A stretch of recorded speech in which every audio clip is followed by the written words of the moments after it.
சென்னை குரோம்பேட்டை போத்தீஸில் ஆஃபரில் நான் இந்த ஸ்டீமரை வாங்கியிருந்தேன்.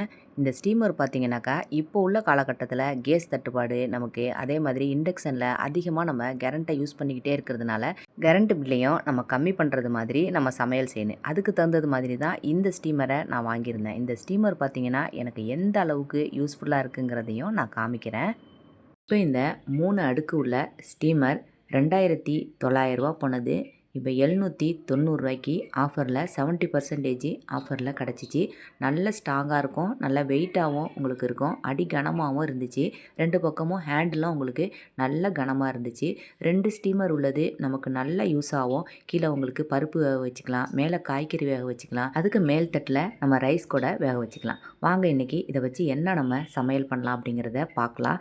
ஃபஸ்ட்டு நம்ம இண்டக்ஷனில் இந்த ஸ்டீமரை வச்சு நம்ம எப்படி யூஸ் பண்ணுறது அப்படிங்கிறத பார்க்கலாம். ஒரே டயத்தில் நம்ம ஒரு 20 நிமிஷத்தில் மதியான சாப்பாட்டை நம்ம முடிச்சிடலாம். 1 மணி நேரமாக நான் துவரம்பருப்பை நான் ஊற போட்டு வச்சுருந்தேன். சாம்பார் தான் நான் செய்ய போகிறேன். இப்போ அடுத்ததாக நம்ம அந்த துவரம்பருப்பை கீழ்த்தட்டில் நம்ம வச்சுட்டு, இது மேல் பக்கத்தில் இதில் முருங்கைக்காய் இந்த மாதிரி நம்ம எந்தெந்த காய் சேர்க்கணுமோ சேர்த்துக்கலாம். வெங்காயம், தக்காளி, பூண்டு இது எல்லாத்தையும் சேர்த்துட்டேன்.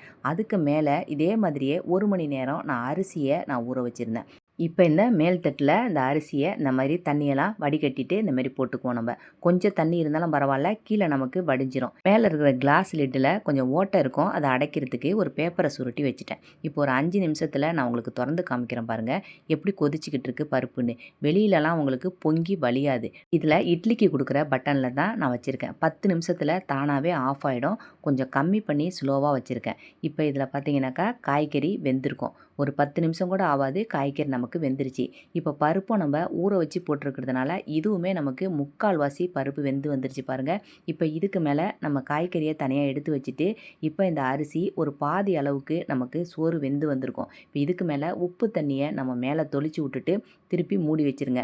திரும்பியும் அதே மாதிரி நம்ம 10 நிமிஷத்துக்கு வேக வச்சுக்கோங்க. மொத்தம் நமக்கு 20 நிமிஷம் கூட வராது நமக்கு ஃபுல்லாக. இப்போ வெந்துருச்சு பாருங்கள், எப்படி சோறு அப்படியே பூவாக மலர்ந்து நமக்கு வெந்து வந்திருக்குங்கிறத. இப்போ நம்ம அதை எடுத்துட்டு நம்ம காய்கறியெல்லாம் எல்லாத்தையும் கொட்டிட்டு நம்ம தாளித்து விட்றதுக்கு நம்ம சாம்பாருக்கு எப்படி செய்வோமோ அதே மாதிரி நம்ம தாளித்து விட்டுக்கலாம். இப்போ முருங்கைக்காய் போட்டு நம்ம சாம்பார் போடும்போது அது தனி டேஸ்ட்டாக இருக்கும். வெங்காயம், தக்காளி, இது கூடவே பூண்டு, முருங்கைக்காய் எல்லாம் போட்டுட்டு லாஸ்ட்டாக நம்ம இதில் தாளித்து ஊற்றிக்குவோம். நான் வந்து சாம்பார் பொடியை தாளிக்கக்குள்ளே மசாலாவை சேர்த்து போட்டு தாளித்து விட்டு ஊற்றுவேன். இன்னும் நமக்கு நல்லா கமகமன்னு வாசமாக இருக்கும். லாஸ்ட்டாக கொஞ்சம் உப்பு சேர்த்தாச்சு, அவ்வளோதான். சூப்பரான சாம்பார், சோறு எல்லாமே ரெடி ஆகிடுச்சு. இப்போ அடுத்ததாக கேஸில் எப்படி நம்ம இதை யூஸ் பண்ணுறது அப்படிங்கிறத பார்க்கலாம். ஒரே டயத்தில் நம்ம இதுவுமே ஒரு 10லேருந்து 15 நிமிஷத்தில் முடிச்சிடலாம். கீழே பார்த்தீங்கன்னாக்கா ஒரு அரைவாசிக்கும் கொஞ்சம் கம்மியாகவே தண்ணி வச்சுக்கோங்க. இந்த வீடியோ பிடிச்சிருந்தா மறக்காமல் அந்த வீடியோவுக்கு லைக் போட்டுட்டு பாருங்கள். இப்போ இதில் நான் வட்டலப்பத்துக்கு ஃபஸ்ட்டு உள்ள தட்டில் வட்டலப்பத்தை வேக வச்சுக்கிறேன்.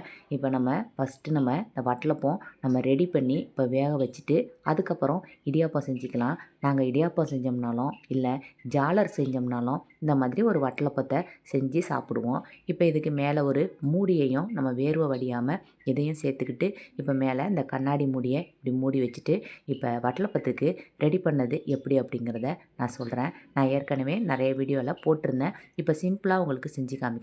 ஒரு சின்ன ஸ்பூனால் 2 ஸ்பூன் அளவு பொட்டுக்கடலை எடுத்துக்கிறேன்.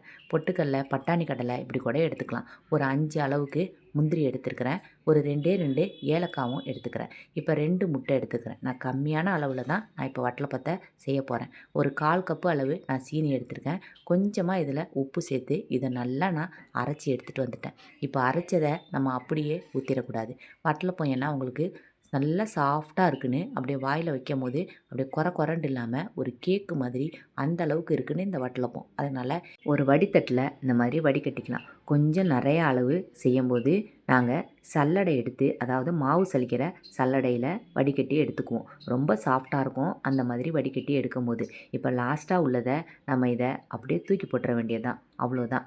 இதில் கொஞ்சம் நிறைய எடுக்கும் போது நான் கொஞ்சம் தேங்காயும் சேர்த்து வச்சு தான் செய்வோம். இப்போ பால் பார்த்திங்கனாக்கா முட்டை எந்த அளவுக்கு இருந்துச்சோ அதை விட அதிகமாக தான் பால் எடுத்துக்கணும். அளவு பார்த்திங்கன்னா அந்த கப்புலேயே ஒரு 1/4 கப்பு அளவு பாலை இன்னும் கொஞ்சம் அதிகமாக எடுத்துக்கலாம். இப்போ மிக்சியில் இதை கழுவி விட்டுட்டு இந்த பாலையும் இதில் ஊற்றி நம்ம வடிகட்டிக்குவோம். பெருநாள் திருநாள் வந்தாலும் சரி, எங்கள் வீட்டு பிள்ளைங்களுக்கு கல்யாணம் நடந்து புது மாப்பிள்ளை வந்தாலும் சரி, இந்த வட்டலப்பம் இல்லாமல் எங்கள் வீட்டில் காலையில் டிஃபனே இருக்காது. அந்த அளவுக்கு ரொம்ப ஃபேமஸானது. அம்மியில் அரைச்சி அதை எடுத்து இந்த மாதிரி நாட்டு முட்டையில் கலந்து தேங்காய் வச்சு கொஞ்சமாக அரைச்சிருவோம். நாட்டு முட்டையில் தான் இந்த வட்டலப்பத்தை செய்வோம். இதில் கொஞ்சம் வாசனைக்கு நெய் ஊற்றிக்கிட்டேன், அவ்வளோதான்.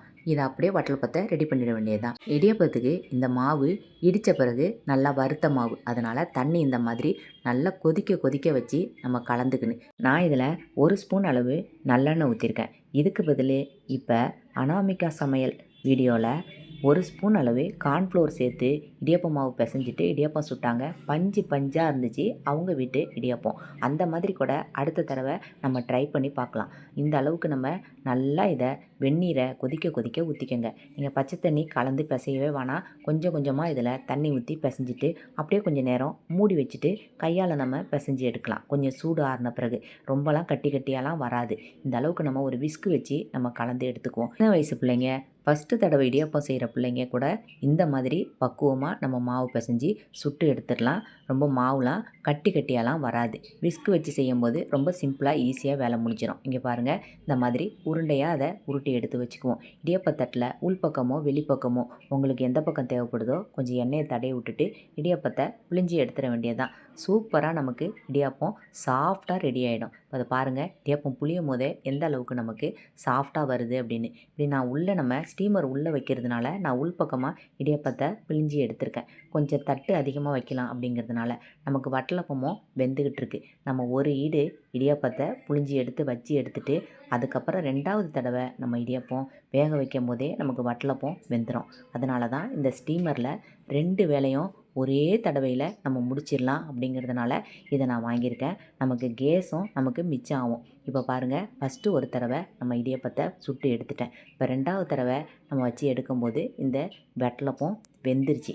இப்போ கத்தியை வச்சு லேசாக இதை குத்தி பார்க்கும்போது ஒரு கேக்கு மாதிரி கொஞ்சம் கூட இதில் ஒட்டவே ஒட்டாது. கொஞ்சம் தண்ணியாக கூட இருக்காது இந்த வட்டலப்பம். அந்த அளவுக்கு சூப்பராக இருக்கும். அவ்வளோதான், நமக்கு இந்த வட்டலப்பம் ரெடி ஆகிடுச்சு. இடியப்பமும் நமக்கு சீக்கிரமாக ரெடி ஆகிடும். 2மே சுலபமாக நமக்கு வேலை முடிஞ்சிருச்சு. இப்போ இந்த அடுப்பில் நான் ஜால்ட்ரு தோசையும் ஊற்றிருக்கிறேன். அவ்வளோதான், சூப்பராக இடியப்பம் இந்த அளவுக்கு சாஃப்டாக நமக்கு ரெடி ஆகிடுச்சு. என்னுடைய ஷாப்பிங் விலாக் வீடியோவுக்கு நீங்கள் சப்போர்ட் பண்ணது மாதிரியே இந்த வீடியோவுக்கும் நீங்கள் சப்போர்ட் பண்ணுங்கள். உங்களுக்கு இந்த வீடியோ பிடிச்சிருந்துச்சுனாக்கா இந்த வீடியோவுக்கு மறக்காமல் லைக் பண்ணிவிடுங்க.